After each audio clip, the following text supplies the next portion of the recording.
Um, So you came to Los Angeles, this was probably about 1961? yeah. Came in, did a Route 66 with Darren McGavin and Lois Nettleton in Youngstown, Ohio on the way. One of the best pieces of work I had done at that point. And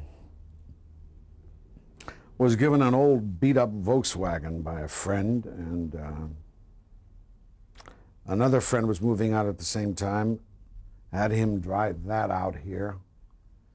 And my mother and brother had bought us a new 61 Chevy Impala. And we attached a 14-foot U-Haul to that, loaded it to the gills by professional packers. It still had about 1,000 pounds of furniture to send with Mayflower. Well, we went everywhere pulling that damn thing. Got to Kansas City, and my brother fortunately was able to have his men put on some air shocks for us because we couldn't go more than 40 miles an hour with the trailer hitch bouncing, hitting the ground. The weight was so intensive. With the air shocks, we could travel full bore. Went to the North Rim of Grand Canyon with that trailer. Stopped in, first we stopped in Carbondale, Illinois, Columbus, Ohio, to see her relatives. Then Carbondale. You were married at this point? Yeah, to my dear wife, Nancy. Married in '59. And So a non-professional? no, she had been a sub-agent at the Lucy Kroll agency, and offered me, we were at mid-show dinner on Sunday with Frank Perry and his girlfriend. And she was best friends with her, and she came along, and she gave me half of her steak and immediately won me. Then, where were we? You got coming to California, the Southern California. Yeah, stopped in Columbus, Ohio, and Carbondale, Illinois to see my sister, then to Kansas City to see my mother and brothers, and then to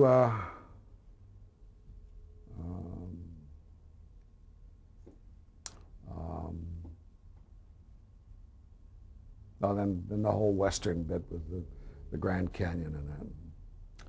And finally limped into town on Memorial Day of '61 after leaving Vegas. And the traffic going to Vegas looked like 4 lanes of lights, unbroken lights coming at us from Vegas to LA. And I thought, my God, they must have dropped the bomb. Nobody can be left in LA. I had no idea that what the vehicular traffic amounted to.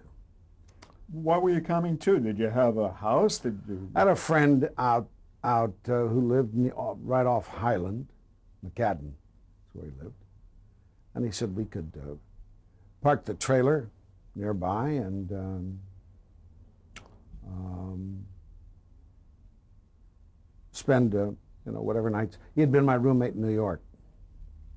So we spent about a week, maybe 10 days with him. Finally found a place up in the hills and unloaded the U-Haul and had the furniture delivered by Mayflower, and found that every piece of furniture that could be damaged had been done so by them. And there wasn't a chip in the load in the U-Haul.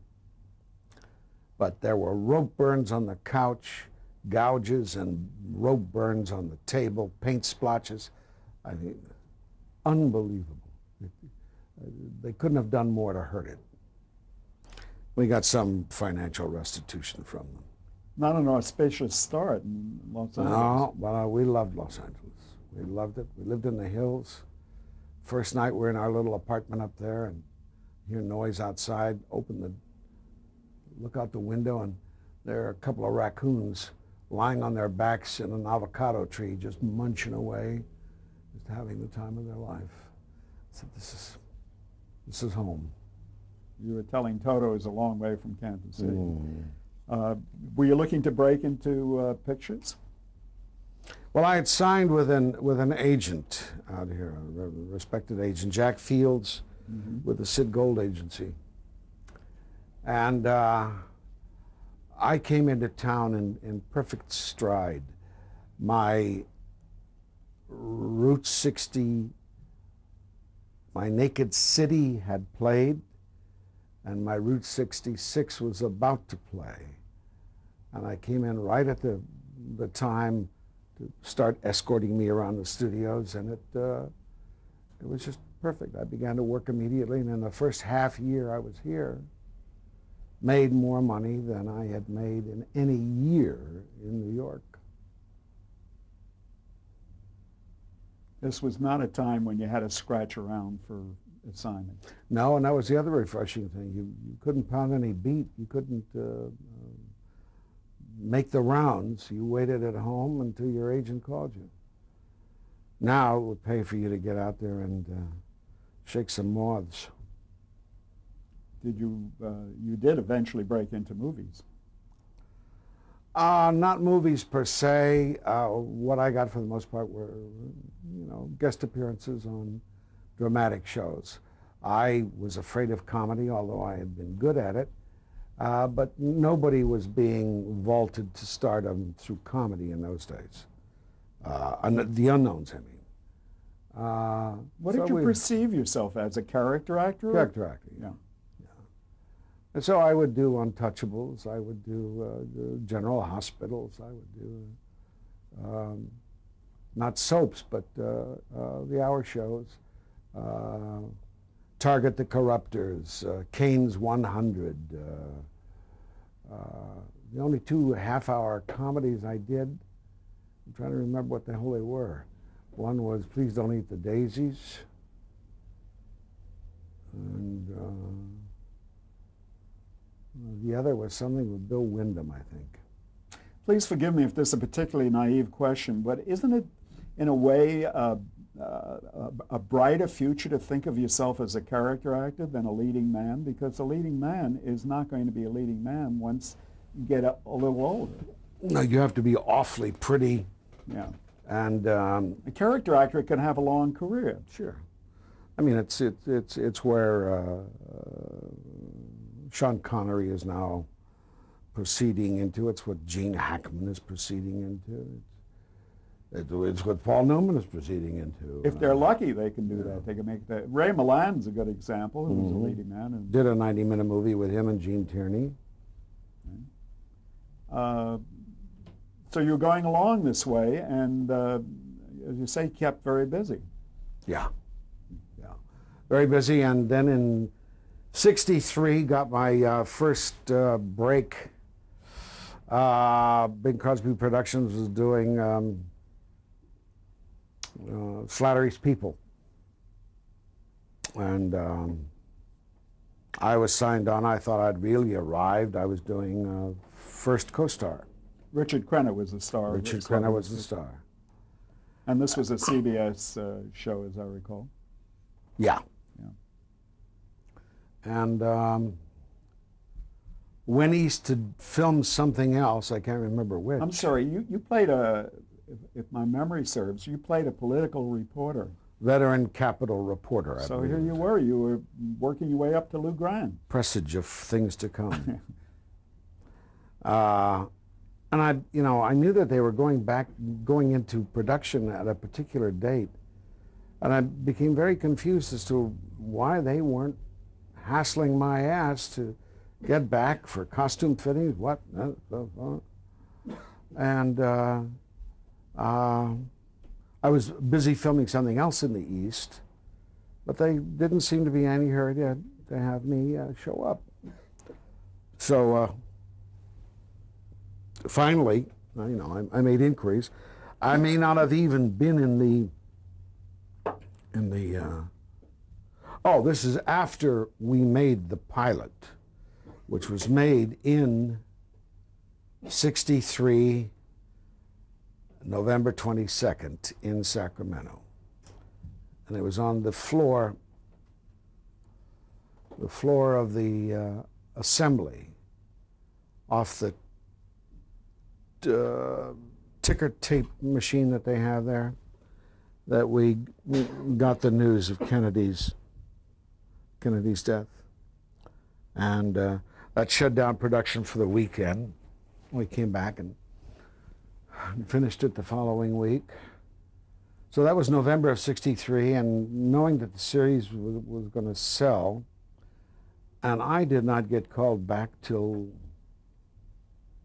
late spring at the earliest to participate in the filming of the show. And I couldn't figure out why. Then when I began doing it, I understood, because there was nothing for me to do. I could only serve as a conscience of the show, and if I had, that would have given Dick Crenna nothing to do. Right. So Bob Gist, the wonderful director, was directing one, and he pointed this out to me. So he said, you know, and by this time I had done about 7 shows, and I realized that I could phone in last week's show, and it would serve as the same thing for this week's show. It was very challenging, to say the least. And repetitive. It was a make-work type project for me. So did Bing Crosby ever show up on set? No. So I writhed over this, and I discussed it with my agents, Jack and Sid. And, Jack pointed out how much money I'd be giving up, and I still was determined to, because I had made that mistake by staying with Threepenny Opera for so long. I wasn't going to make that same mistake again. And Sid, God bless him, after I gave the final decision, came back to me with the story and said, listen, you worked before, and you'll work again. So you did the right thing. But Slattery's people didn't last very long anyway. Well, what they did, they had a show that was going to very strongly feature me. And they said, we have we'll let him go as long as he promises to come back and work at the same salary. Well, I would have done that show for nothing. It was such a good showcase for me. Which show are we talking about? It was the show where I get jailed for not revealing my source. Leo Penn directed, and he was an old acquaintance from New York. He's now left us. Yes. And he directed me beautifully. Didn't you appear in a movie by this time, in Kid Galahad? I'd done Kid Galahad, and I had done Halls of Anger, which introduced Jeff Bridges to audiences, starring Calvin Lockhart. Did you work with Presley in Kid Galahad? Yeah. Your impressions? Nice guy. You I also worked with him twice. Change of Habit with Change of Habit. Where you also worked with Mary Tyler Moore. Mm-hmm. No, I didn't work with her. Never saw her. You weren't in any scenes with her? No. Right. Didn't see her either, I don't think. But Presley showed you his talent? You convinced him he was a talented man? He seemed to be handling whatever he had to do, which was no great job, nothing too difficult. But he was just a pleasing personality to be around. Again, as an actor, any difference working in motion pictures as opposed to television, stage, radio? Oh, television is my greatest job, because you do it, you get in, and you get out. You seem to, movies, you just tend to move in such an elephantine manner. It seems to take forever. slow. But yet there's a, in my opinion, there's a class system in the entertainment industry, and you're a first-class citizen if you work in movies, and maybe a second-class citizen if you work in television. Well, that's what kept me out of a lot of movies. I can cite Godfather and The Sting, because I was a television actor, among other things. Also, perhaps Stars Born. There are about 8 pictures that I've missed out on because I was a television actor. And these days, it seems they can't get a television actor, the current ones that is, into a movie fast enough, because naturally that's their chief venue these days, is where the movie ends up. Right. So a TV actor can't hurt them there. But that was not the case in the 60s. Right. It's not the case when I was a hot item. Right. So actually it hurt you to be a television actor in the eyes of the people who were doing the casting for movies. Yeah. And God forbid if you did a commercial, that would really downgrade you, wouldn't you? Yeah. In those days, anyway. In those days, yeah. There were always the exceptions on that. I know that we used commercial people on Mary Tyler Moore, and they were always the ones who stuck out as very, very funny. I have you in those days doing things like Profiles in Courage and the FBI series, The Nurses, The Defenders. Right. Did you ever meet Herb Brodkin? I don't think I did. Right. And what about doing Profiles in Courage? Who did you play in Profiles in Courage, you recall? I mean, this was after JFK was assassinated. Yeah, I played the Dan O'Hurley. He was the star of my first one, and I played the head of the Board of Education in Wisconsin, who was mercilessly doing his best to persecute a teacher, a particular teacher, for his actions or his policies. A villainous role. And the other one was the... That wasn't typecasting then. That's true.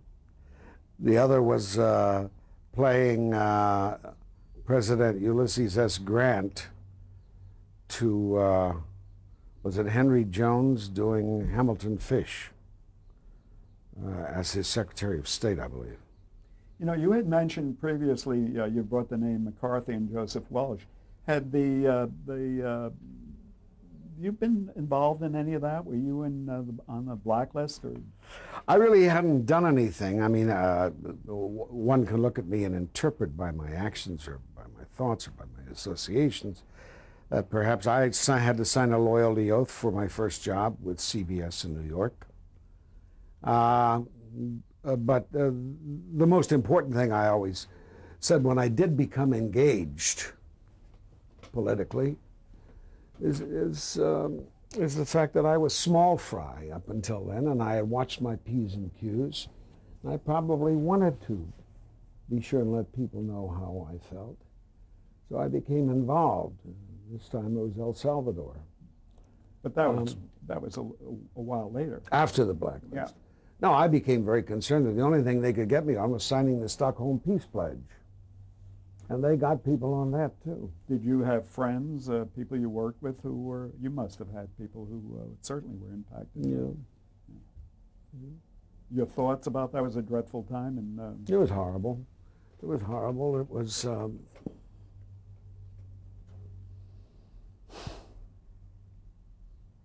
it was, as Lillian Hellman calls it, scoundrel time.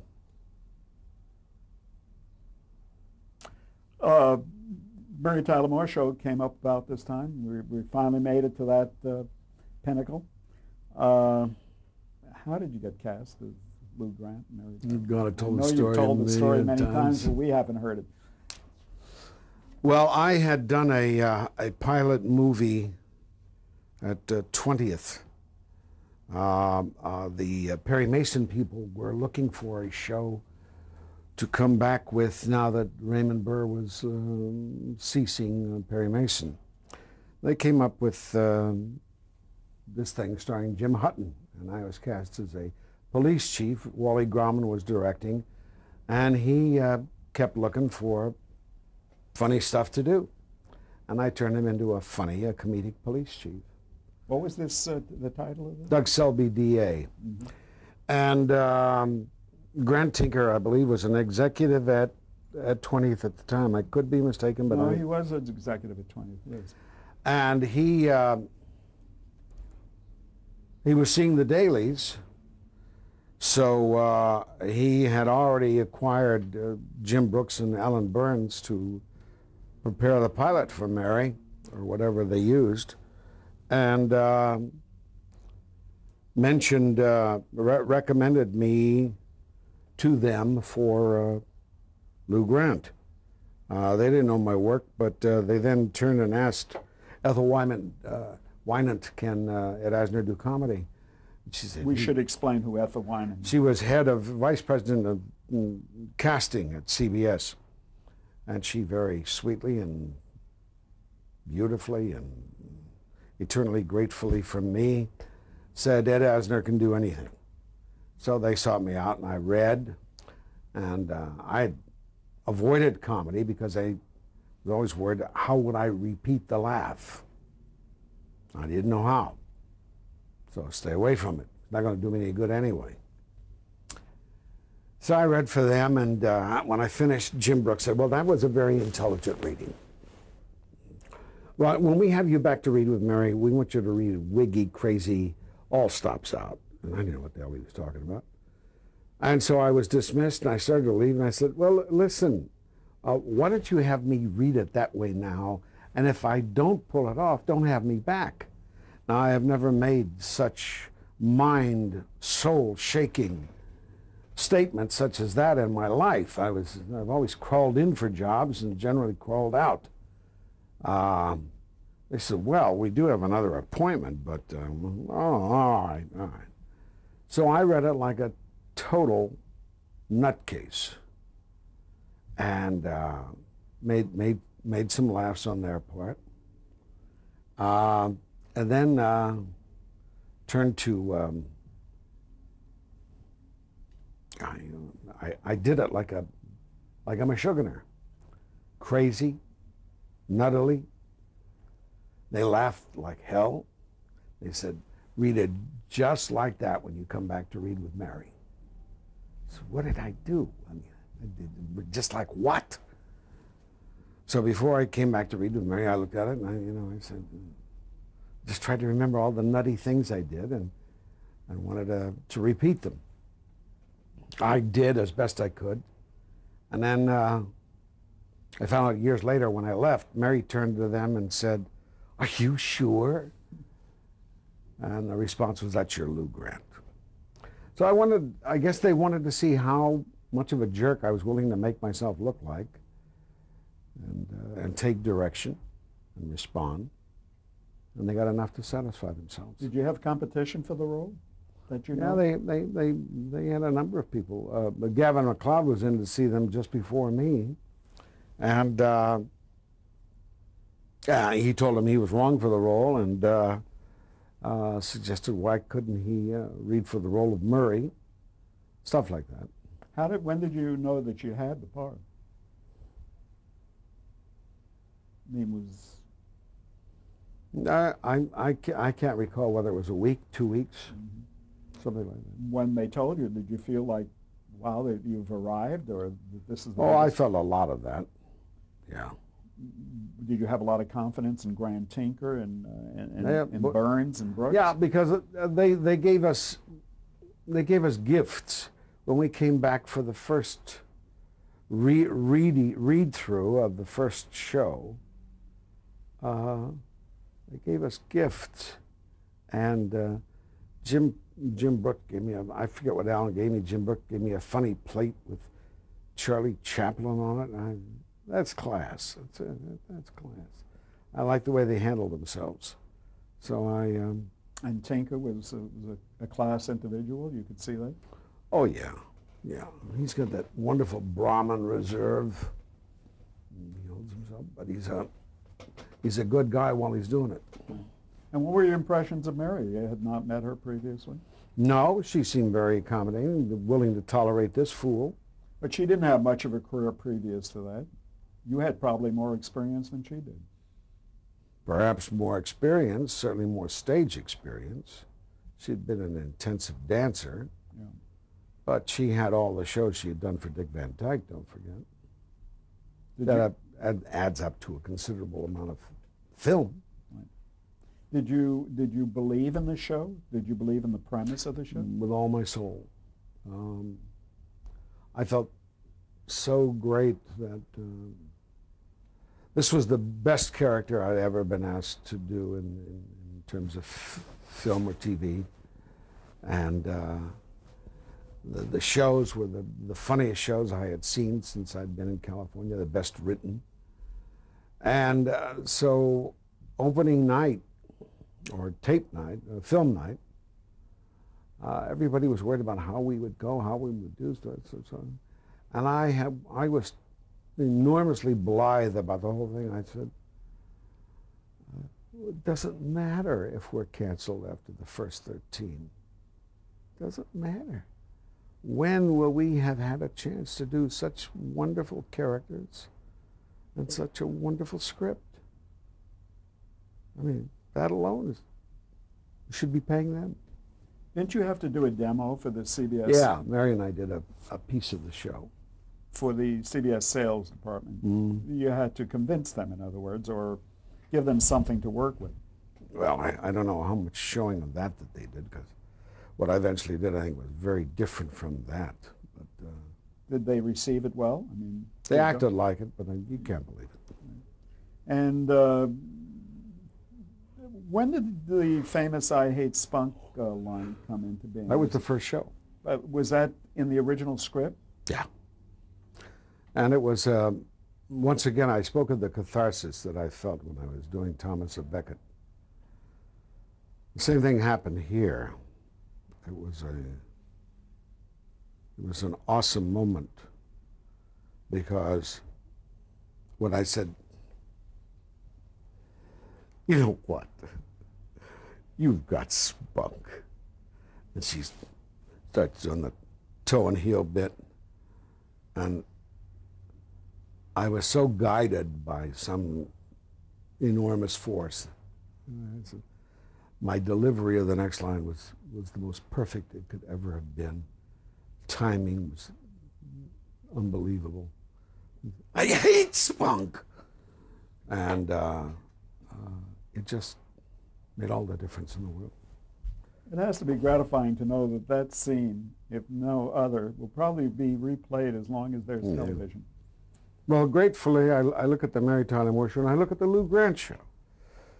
As far as I'm concerned, neither one have become dated. But our tape is becoming dated, so we have to pause now.